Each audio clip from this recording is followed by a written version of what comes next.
This is the Sportiva Akasha, a mountain running endurance shoe. Now the official blurb pegs these as suitable for long distance trails and ultra marathons, and there's a big emphasis on cushioning, which can be a bit of a double-edged sword for walking. What's good for running when you have a greater impact as you land your feet can be completely wrong for walking if the cushioning is too soft. So are they any good for sport walking? Well, the simple answer is yes.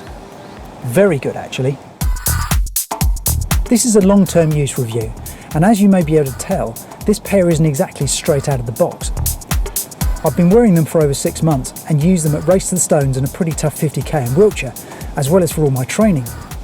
What I really like about these shoes is that they strike a great balance between cushioning and stiffness.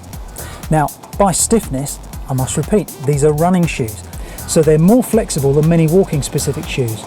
But compared to other running shoes, the Akasha does deliver a degree of stiffness through the sole that makes walking in them really good. To give you a comparison in the Sportiva range, my Mutants, which are much more suited to sky running, have just the same sort of cushioning but with more flex. So they're great on rocky ridges and fast mountain ascents. But for general walking, the greater flex puts a bit more strain on your toes and tendons over longer distances. On the cushioning side, the Akashas deliver a good level of shock absorption, but they're not too soft. So they can carry you comfortably over longer distances without sucking the drive out of your legs. In short, the cushioning level is perfect, and the stiffness versus flex in the sole gives you just the right walking action. So let's look at some of the technical specs. The uppers are breathable, with a fine plastic mesh to give you structural support.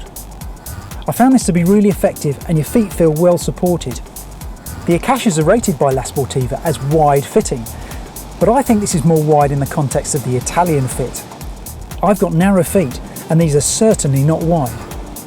What they are though is wide enough to allow your toes to spread and your feet to expand with heat. So in effect, they're higher volume around the toe box, and that's no bad thing, especially if you're going long. The plastic structure on the uppers also provide for great lacing adjustment. The narrow slits that the laces run through lock them off as you tighten them, and there's very little slippage. It means you can lace up and set off, and then easily tweak them for comfort. The drop of the sole is 6mm, which is less than some ultra or mountain running shoes, but for me, this was near perfect to give a good walking action. As I said before, the cushioning from the midsole was spot on, as was the outsole, which is one of Sportiva's strong points. They're one of the leading mountain boot manufacturers, and if they know one thing, it's how to make superb, grippy soles. The lugs on the Akashas are not the deepest, but then with deeper lugs, when you hit hard-packed trails or tarmac, you get that extra squidgy feel. I think the lug depth is probably just about right for sport walking, and the reverse lugs on the heel really help with braking, especially on steep descents. I did find that on wet and greasy chalk, and also on thicker mud, they did slip a bit, but not more than other shoes I've used. And again, if they had a deeper lug, then you'd be compromised on harder packed ground. So I think they've got the balance just about right. The only negative I had, and I wouldn't actually say it's a negative about the shoe, is that I did have some trouble with my ankles rubbing on the side of the uppers. Now I'm not going to mark the Akashas down for this, because we all have different limbs and we all come in different shapes and sizes. It's probably just as much the fact that my ankle bones are in the wrong place as it is that the ankle cuff is a little high. My wife, for example, bought a pair of Akashas and they fitted like a glove straight out of the box. My solution was actually really quite cheap and very simple. I just bought a pair of basic 3mm insoles and put them under the standard footbeds. This raised my feet up just enough to clear the ankle cuffs. I'm also a big believer in double socking, and with a couple of nicely cushioned socks on each foot, my ankle rubbing issues were a thing of the past. The weight of these shoes I think is pretty good. If you're used to boots or trekking shoes or some approach shoes, these will feel feather light. Compared to some trail or mountain running shoes, they're on the heavier side. So once again, the best way to put it is they give a good balance between weight saving and structural support. The last thing I should probably mention is an aspect that it would be wrong to miss out on any review of Sportiva shoes, and that is the look. Compared to some shoes in their range, Akashas are really quite demure, but I think they're still quite striking.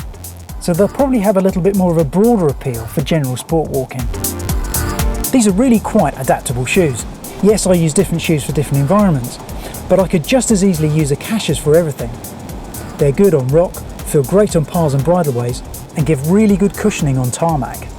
The recommended retail price is just under 150, but you can pick them up from some retailers for a little over 100. So to sum up, the La Sportiva Akasha. They could just be the only sport walking shoes you'll ever need. But then, let's face it, buying kit is part of the fun, so that wouldn't be much good. So let's just say these shoes are perfect for sport walking.